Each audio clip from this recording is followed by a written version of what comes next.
Hello.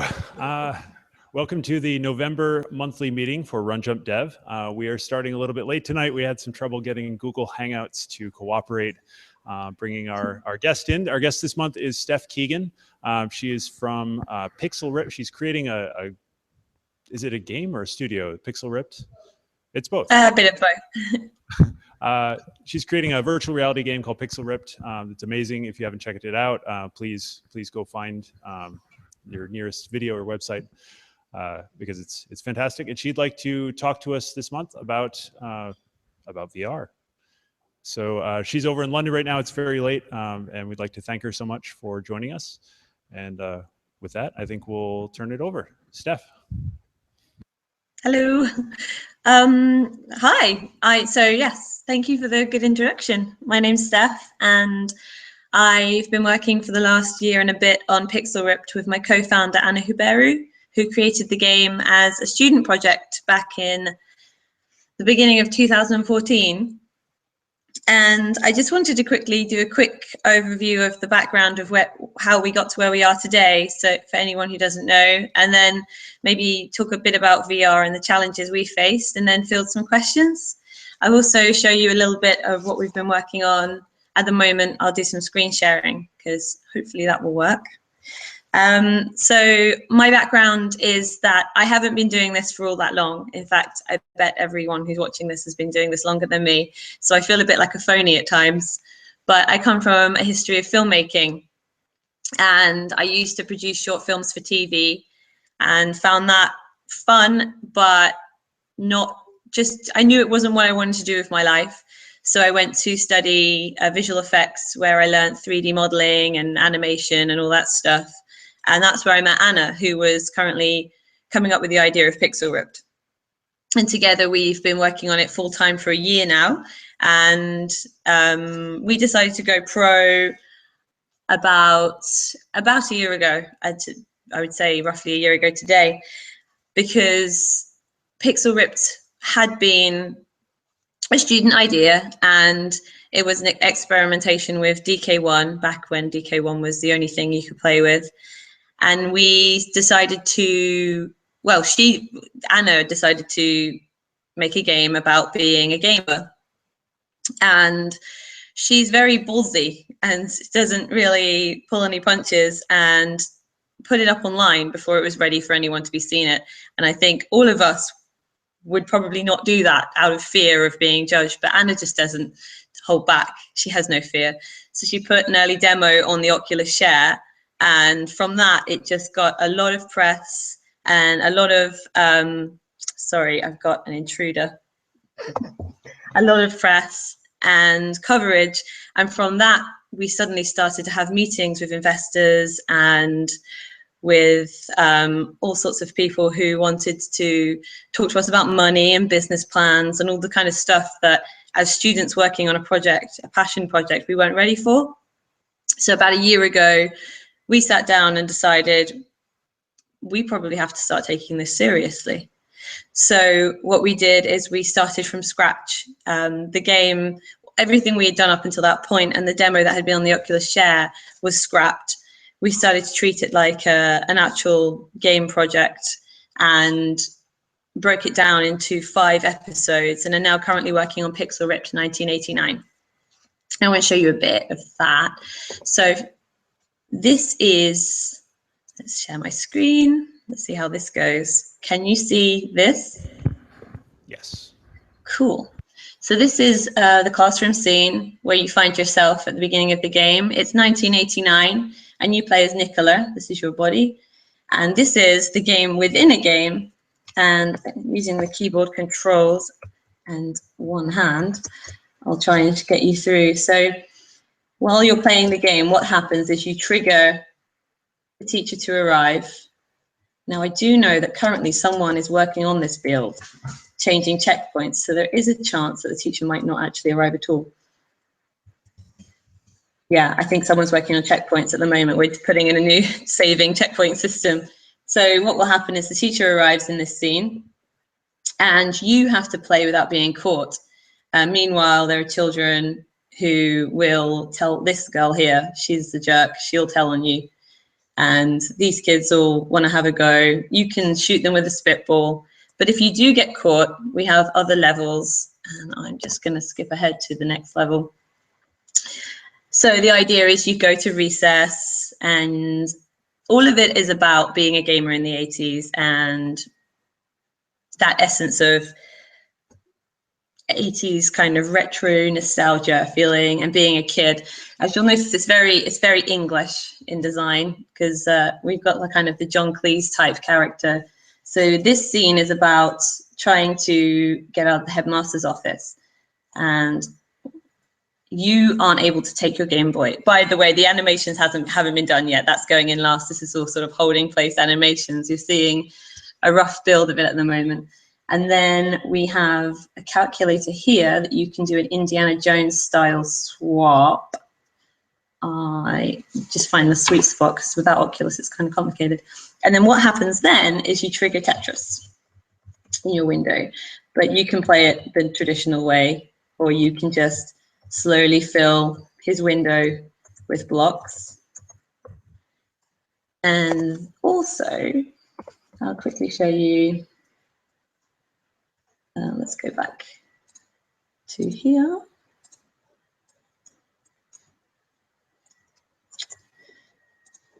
I'll show you another scene quickly. Another scene that is still very much work in progress. It's level 2, I believe. Sorry about this, just take a few seconds. I'm also running this off of a laptop, which isn't ideal, so it's not thanking me for it. So this scene will be where you'll get to once you finish the first level of the Game Boy, and still very work in progress, but it's kind of a Duck Hunt style level. So you have the Game Boy, which will be aimed, let's see, continue. But you'll be shooting pigeons, and then you can see the children. So everything in this world you'll be able to look through, and you'll see the 8-bit version of the world inside there. I'm going to stop sharing. There we go. So that's what we're working on at the moment. We are aiming for a release, March release, when the Oculus Rift is out. We're looking to release, we've already been greenlit, and we have distribution agreements with Oculus Share and PlayStation, which will be out in Q2. So we're really just crunching now until then, which is why it's 1 in the morning in England and I'm still awake and still up doing this. So with VR, there have been, I mean, my history is, I'm kind of new to games design. I mean, I love games, which is why I jumped to the chance at doing it rather than making movies. But so I haven't got a lot of comparison to compare with traditional games design, although there's a lot of assumptions I can make now from doing it for the time that I've been doing it. And I'd say, I don't know how many, can I see how many of you are working in VR? Can you, like, 1, I can see 1, 2 if I count the reflection. Oh, 2, yay, good work. And I imagine most of you are probably interested in it as well, like because it's super awesome. So I've written down here, so I don't miss anything, but challenges that we've come across, and it's stuff you've probably heard before, but the big one that everyone talks about is motion sickness. So the way we solve that with Pixel Rift is by making the game happen around you and having a game within the game. To us, it's really important that the immersion is not broken. So what we do is you control the Game Boy with your controller, but your controller controls nothing else in the scene. Everything else is done by collision and timing-based interactions, which is limiting as a design. There are things we would love to do and we've had to work around.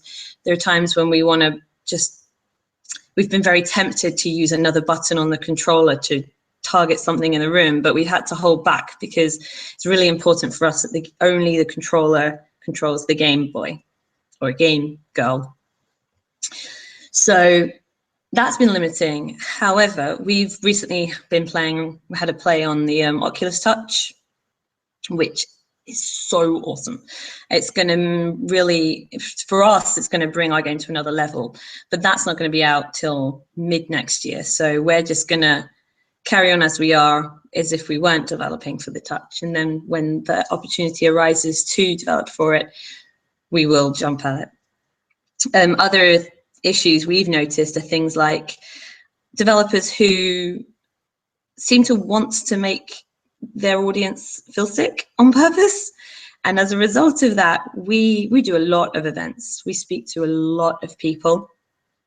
And there are often people who, their first thing they say to me is, I don't want to go because VR is not for me. It makes me feel sick. And I think it's a real shame, because the truth is there are games that make us all feel sick, no matter who we are. And they're making people afraid of VR. And the consumer is also afraid of looking a bit stupid, because let's be honest, VR headsets look super dorky, don't they? So we've got to but the second someone's in there, they don't care, but it's getting them in is kind of a challenge. And then UI and mechanics. So I talked about how we're using colliders to interact with the world, and then timing. So for our spitball mechanic, you have a few seconds for it to load and a visual cue for the player to know that it's loading, and then it fires. So that's how we're working around it. But things like health bars and even if you think about localization, you can't just whack subtitles in VR. So there are all these challenges that we have to figure out solutions for, because things around your peripheral now are actually corner of your eye. Your player is never going to look with a screen. You can stick something up here and the player can choose to look at it when they want. But with VR, that's not an option, because that's always going to be off to the corner. They're not going to be thinking about it. So you find that if you stick stuff, you have to really think about where you put things and how you direct your player to look at them. And optimization, you suddenly have to worry about 2 monitors rendering a scene twice essentially, and trying to hit 90 frames per second, which is fun. So optimization is a huge issue, especially if you're thinking of doing Gear VR. And then for early choices for a developer is, there are so many headsets coming out. So how do you pin your flag to one mast? I would just say, go with whoever's being nicest to developers. So whoever will give you the headsets for free. That's what we did. And we found actually adapting from the Oculus to the Vive was only 2 days work of dev time. We thought it would be a lot longer to go across, and it wasn't. But there are going to be more headsets arising, so you have to kind of focus. Focus is key. We tried to do Gear VR, Oculus Rift, Vive, PlayStation, and it became insane. So we've ended up dropping Gear VR because optimizing was impossible for us. Well, not impossible, but a lot of work.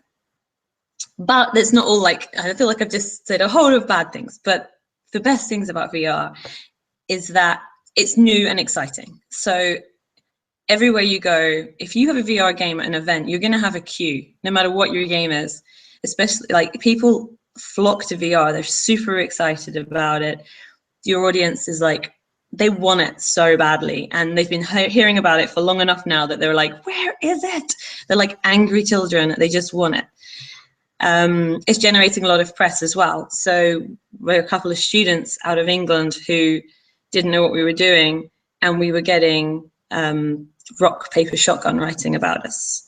And so out of that, we just generated more press than we ever would have had we just been working on a traditional platform, I believe, because it's exciting. And I do think we were doing a good job as well, but I think that it helps that it's new and unsaturated. There's not many people doing it at the moment, and people are kind of holding back, but now's the time to do it, because now's the time you can make a name for yourself in this new gaming market. Also, investors are starting to circle. So if you're in the sort of mindset of looking for an investor, I could speak about investors for another 2 hours, so I won't even go into it and how much I don't enjoy the whole thing of finding investors. But if that is the way you're looking to fundraise, then they are really starting to circle like vultures. and they're all kind of just waiting for it to take off, but now's the time to be generating money from them. I'd also say that the manufacturers are super supportive. PlayStation have already told us they'll feature us when we finally get our PS4 builds done. And Oculus have said that they'll feature us on the Oculus Share because they are super excited themselves and they want good content. So now's the time, while there's not hundreds of people doing it, to just get in there with these people.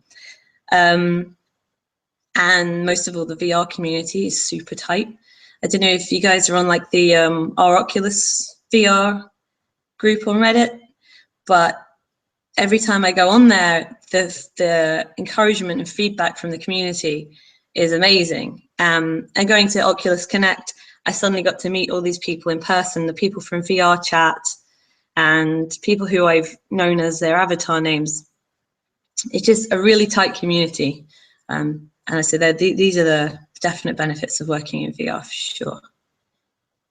I feel like I've rambled. So I don't know. Shall I go for questions? Let's go for questions.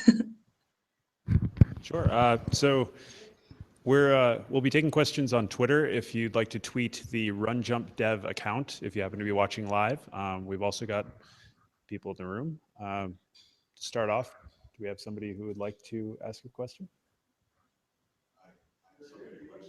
There's somebody.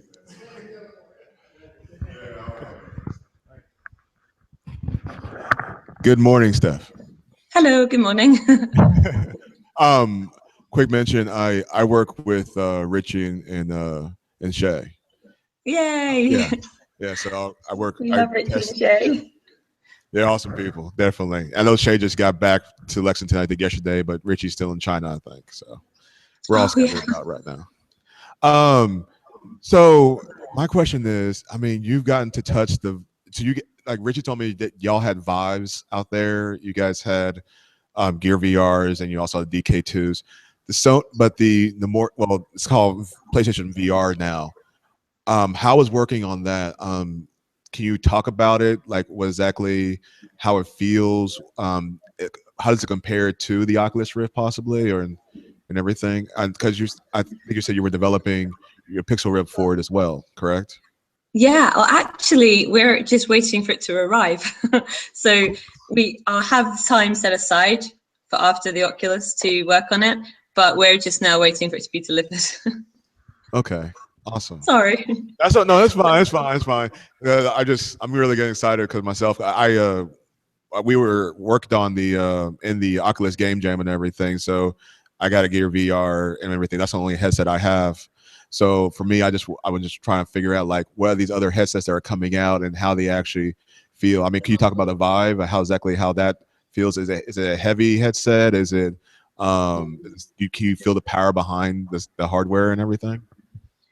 The Vive is a really interesting one because the controllers feel super, like it feels like a dev kit still, for sure, in terms of you know that it's going to get better. Like the controllers are super cheap feeling and you think you're going to break them all the time, but it is uncomparable. The ability to walk around a space is really fantastic. And they have this way of like warning you when you get too far, which doesn't break the immersion too much. It's kind of like that. Do you remember in Cabin in the Woods when that bird hits the thing? And it's like that, and it appears. It's kind of like that.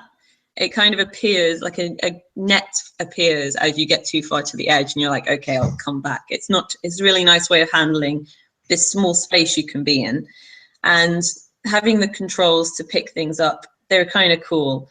The best thing though is the Portal demo. There's a demo where you're in like Aperture Labs, and it is just really excellent. If you're a Portal geek like me, it's just brilliant. All right, cool. I do appreciate it. I'm gonna let other people ask questions because I have another question later. Okay. Do we?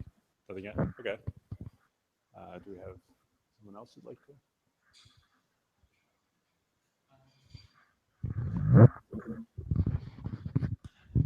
Hello. So what was the, I guess maybe the challenges or benefits of transitioning from film to video games? It sounds like a very interesting kind of, transition from those two different art forms.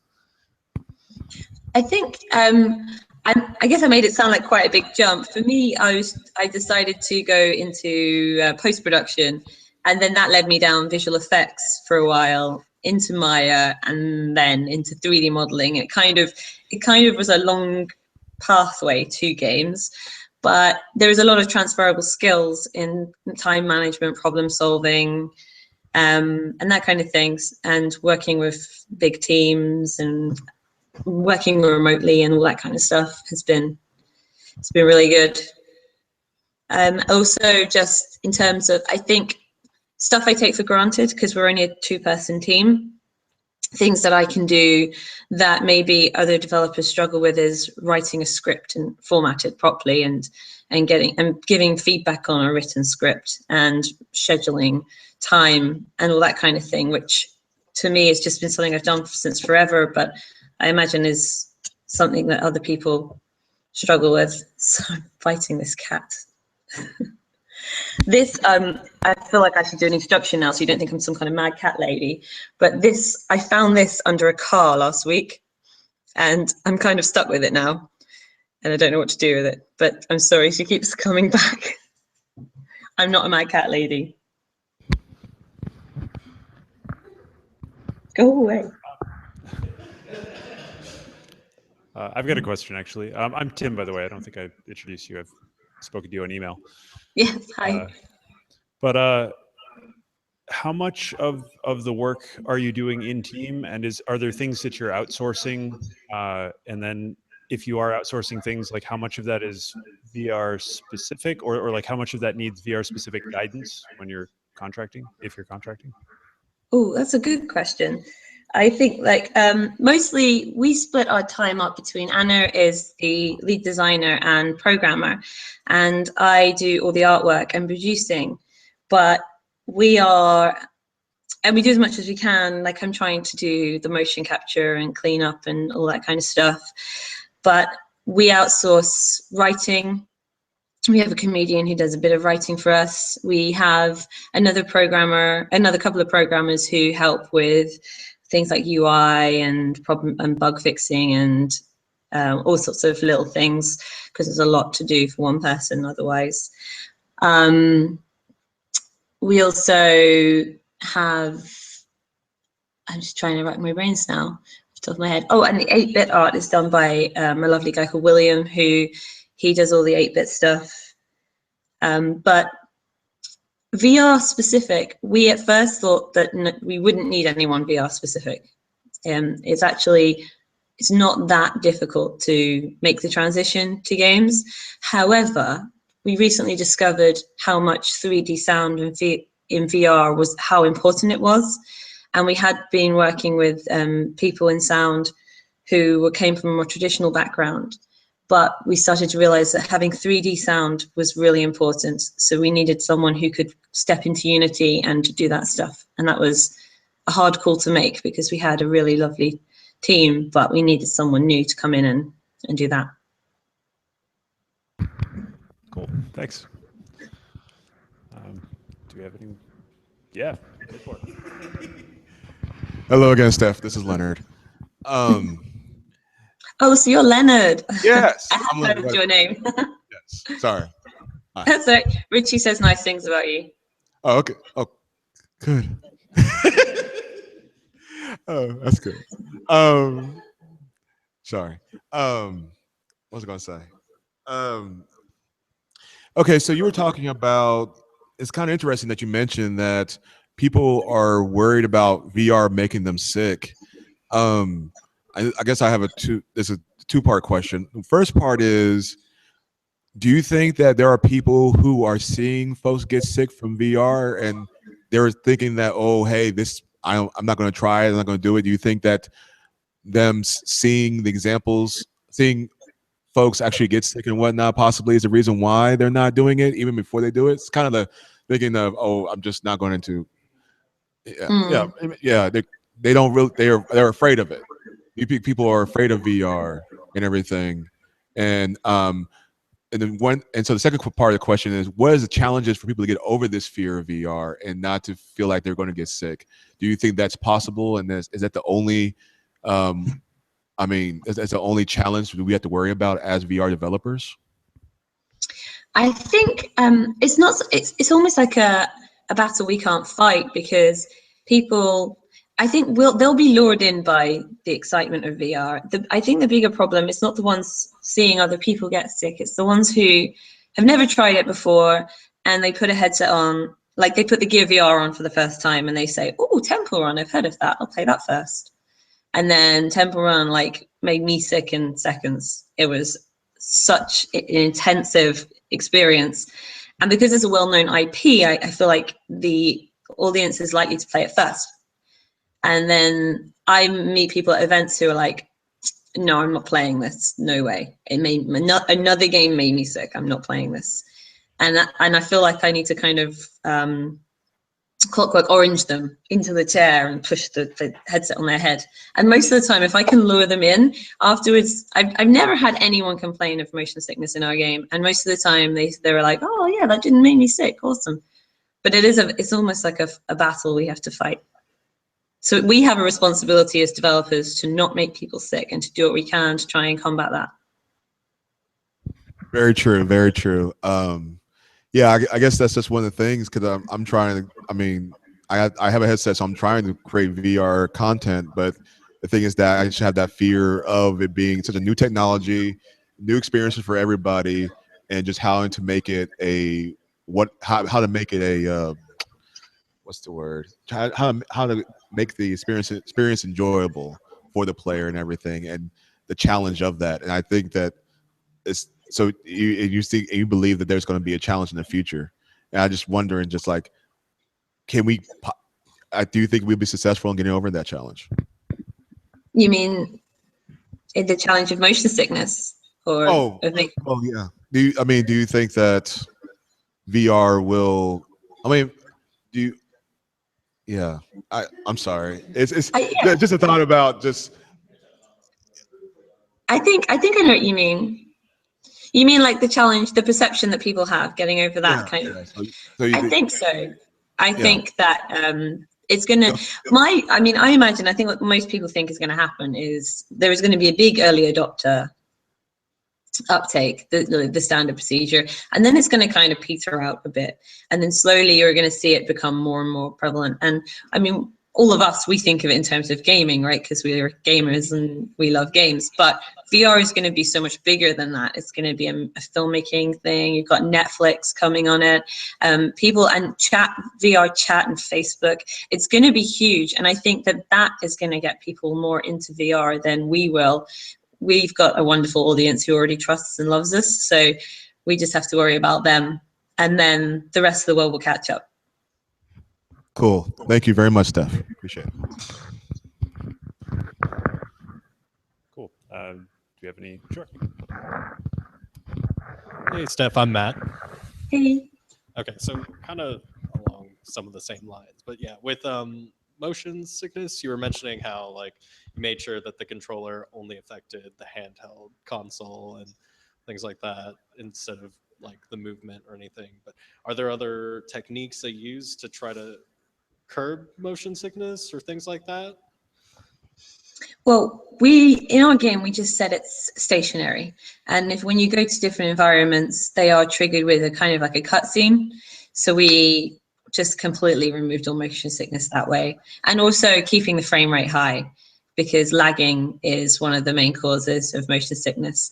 And actually, Oculus and all of the device manufacturers now are setting kind of restrictions on games before they are accepted into their stores. So it's something we will have to get right anyway.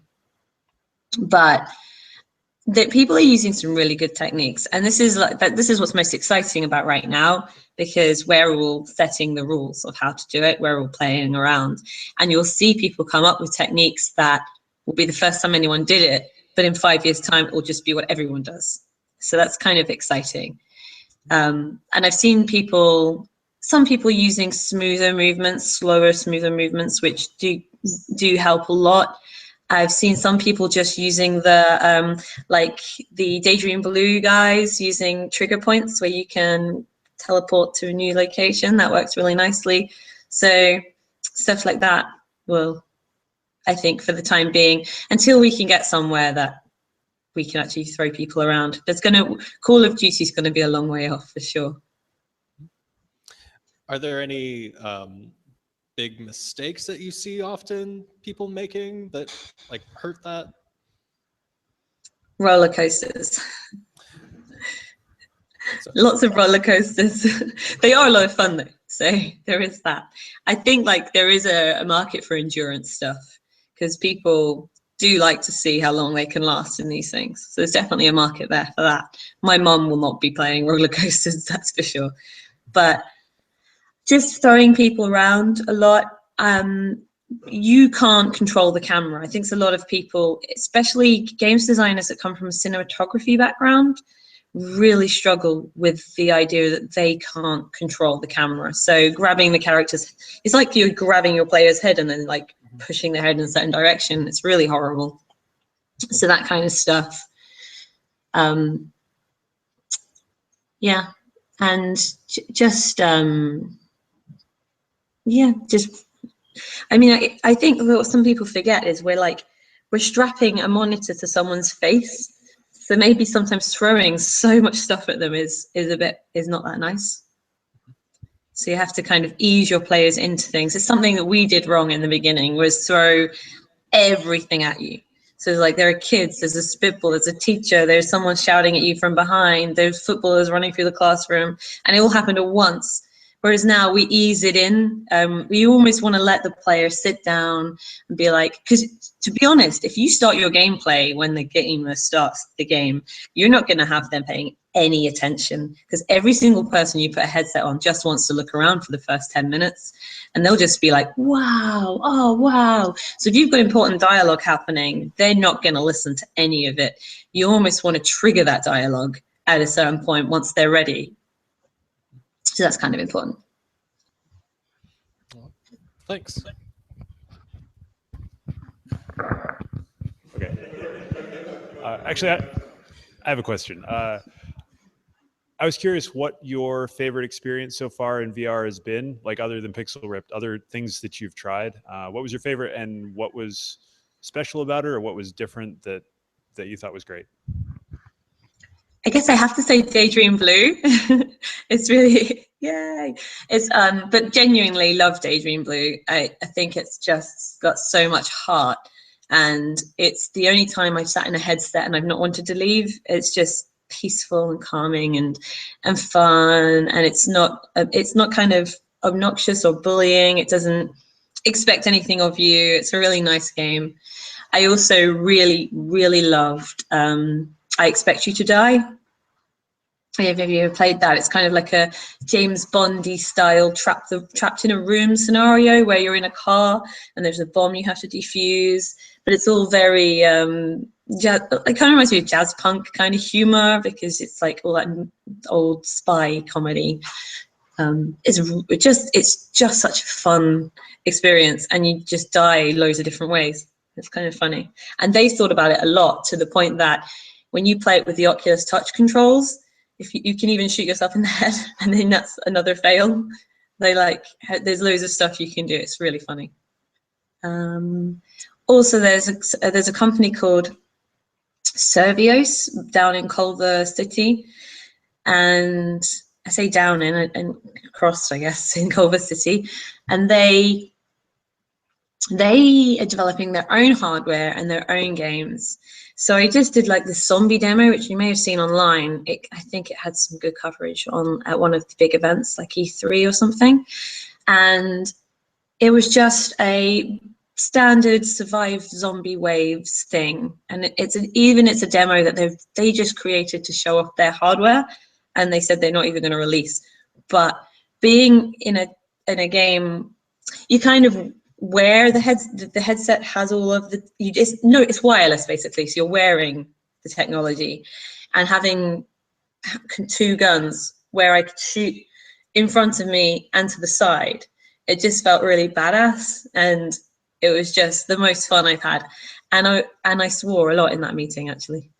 There was lots of zombies. It was really good. Cool. Did you? Hello again.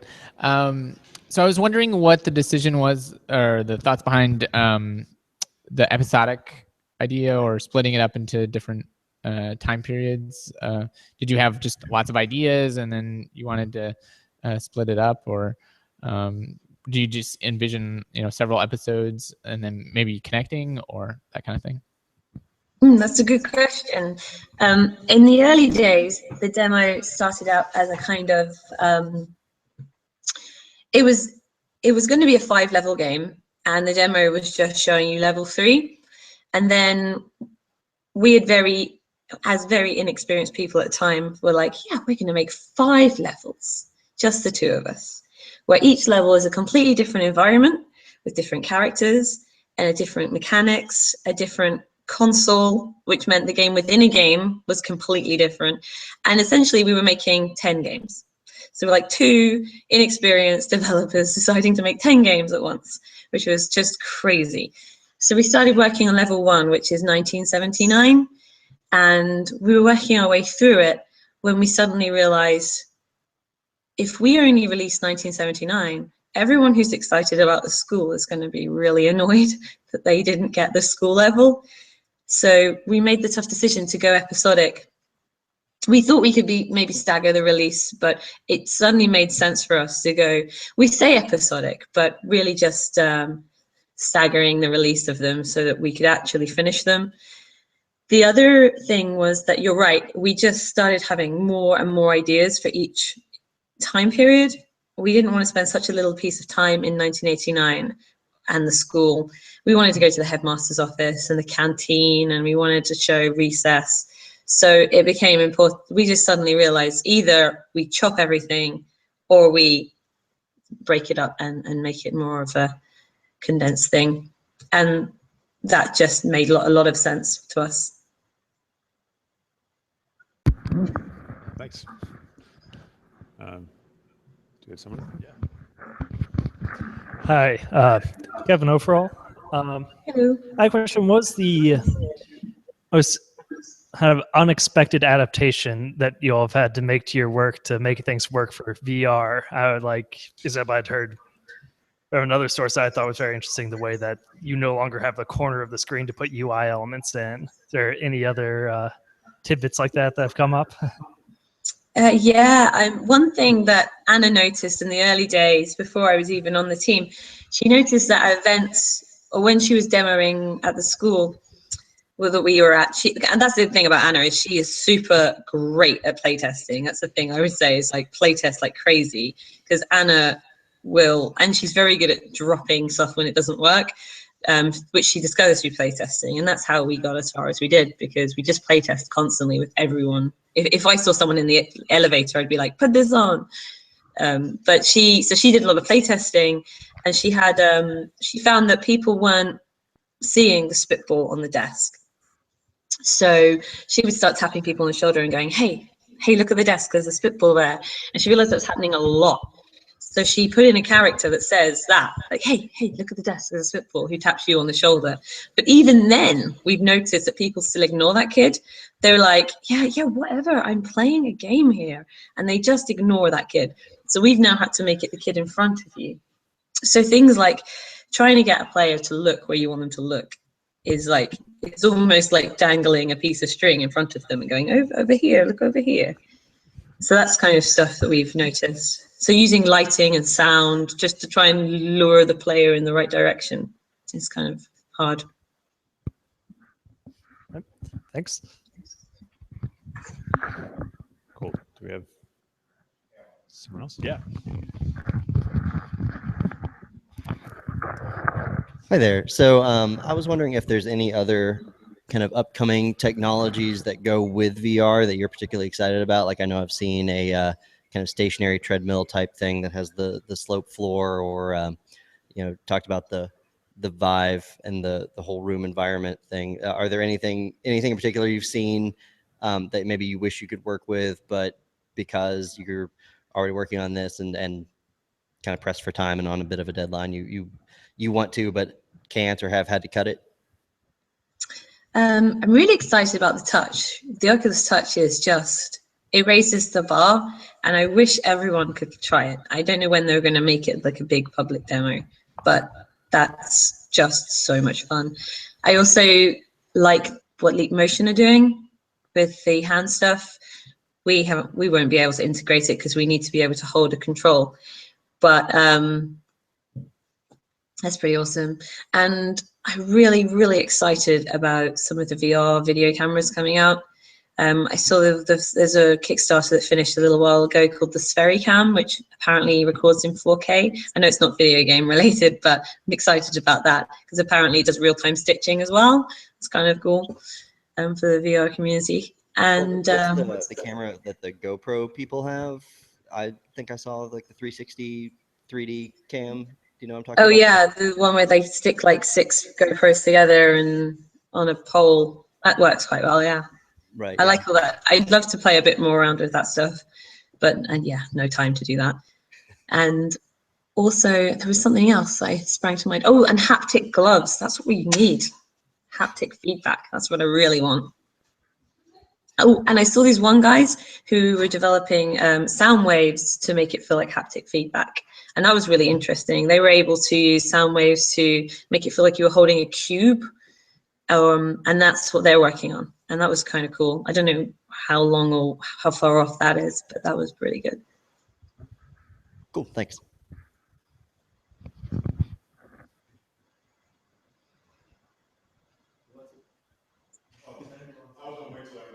All right.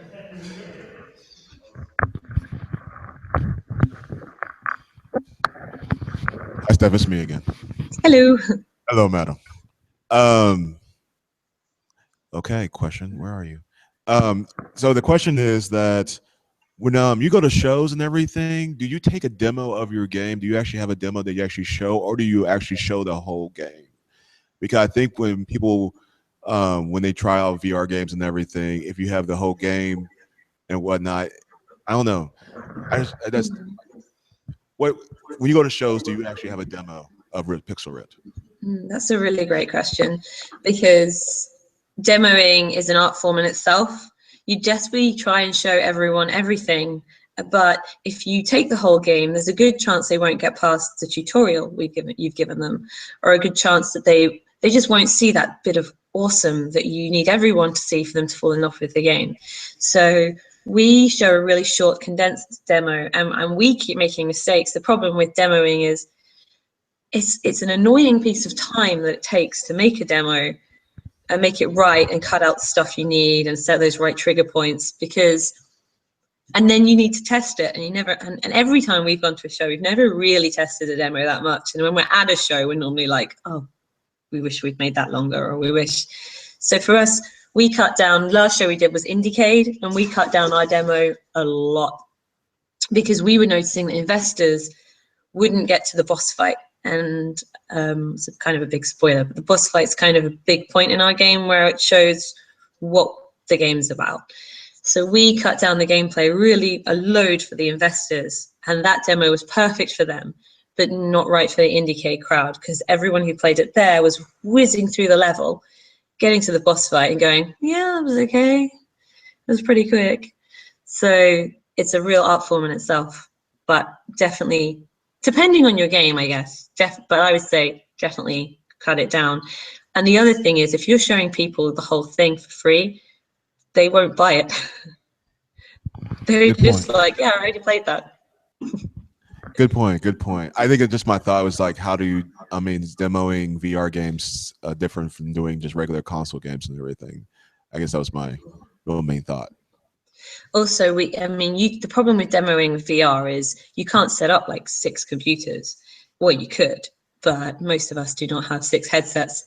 So you end up having kids who want to play more than once. I don't know if this is just because it's new and exciting, but we've had points where kids have stayed on our demo for over half an hour, and we're just like, go away now. We want the next person to play.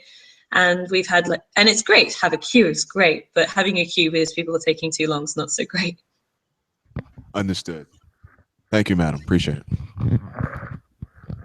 There was a few years ago when Spy Party was still being shown at shows. It's like a game where you're trying to pick out who is the enemy at a dinner party and then take them out.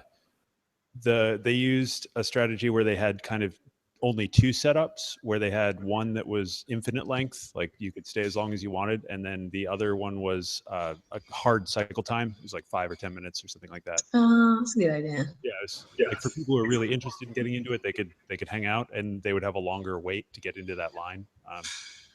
But the people who just wanted to see what it was could go in the shorter one. It's kind of. Oh, it's a really good idea. But yes, smart. I'm going to do that next time. Do we have anyone else? I could ask. I'm working on an audio game, so I'm kind of tuned into audio things right now.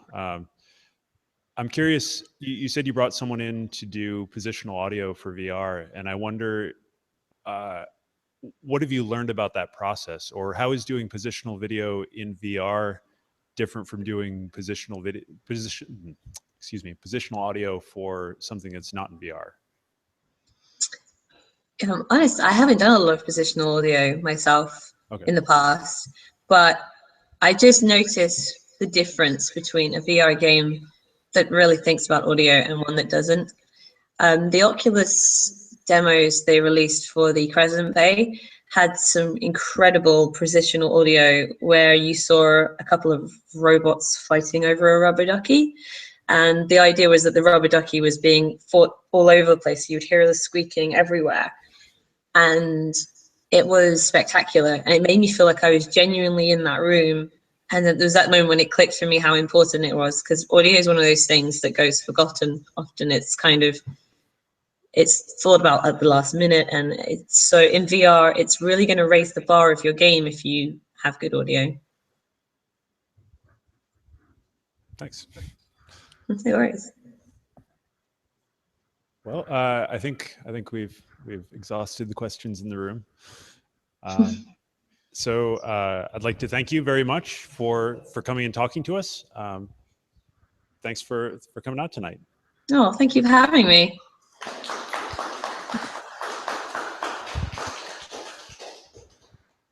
So we are RunJumpDev.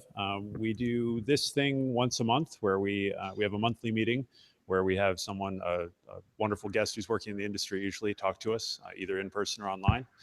And we also have weekly meetings. If you're in the Lexington, Kentucky area, we meet every Tuesday night at Awesome Inc. downtown. And it's a great opportunity to come out, meet other developers, bring out a prototype you might have, get playtesting, feedback, ask questions, meet us, stuff like that. And we also do game jams. We've got Ludum Dare coming up in December and the Global Game Jam, December the 11th, yes. And we have the Global Game Jam, which will be coming up in late January, and we'll be hosting both of those events. You can check out our website, runjumpdev.org, and also our Twitter account and other social media. Where can we find you, Stef, if we want to find out more about you? London. No, I'm on Twitter, Stef Keegan, but Stef spelt with an F. Facebook, LinkedIn. I'm on all of them. You can find me. And how about the game? Do you have a website or Twitter set up for it? And that's Pixel Ripped. It's at Pixel Ripped in Twitter and pixelripped.com on the website. Excellent. Well, thank you very much. And with that, that is our monthly meeting. Thanks. Thank you.